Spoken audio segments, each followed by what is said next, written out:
Dobrý deň, hľadám pána Veselého z Národného inštitútu hladomoru. Prišiel som odovzdať zakávacký listom, správne? Dobrý. Prevážiť.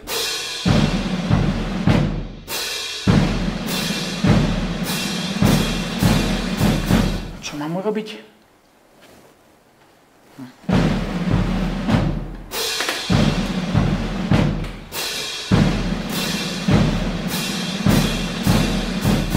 Je to v poriadku.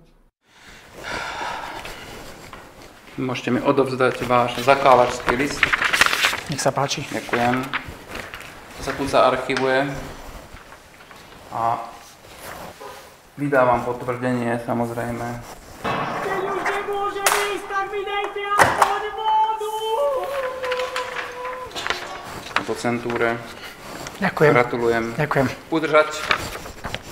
Ináč bude hladomorné. Spomínajte na to. Ďakujem. V dobrom. So Stanom sme sa dohodli, že si spravíme rezne, ako náhle dosiahne magickú stovku na váhe. Rezne vyrábame klasickým spôsobom, niečo bravčového mäsa sa posolí, naklepe, dá sa to do trojobalu tak, ako sa to má robiť.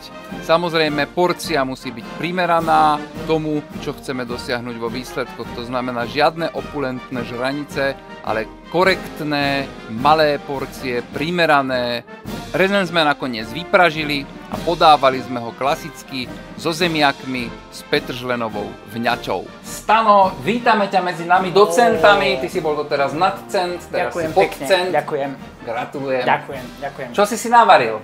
No my sme sa rozhodli, že keď pôjdem teda po tých 100 kg, že si urobíme takú malú mňamku, vypražaný rezeň. A takto to vyzerá. Urobil som si malý vypražaný rezník. A ty si mi spomínal, že s tou porciou by som to nemal preháňať. Tak vysvetli našim divákom, že prečo sme zvolili takúto veľkosť. Toto je symbolická oslava stovky a ďalšia zastávka bude možno niekde okolo 80, ak sa k nej dostaneme.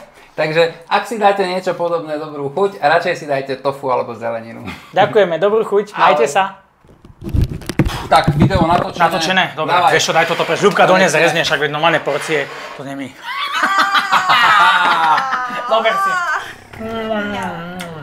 Ty kokos. To je iná dieta. To je dobré.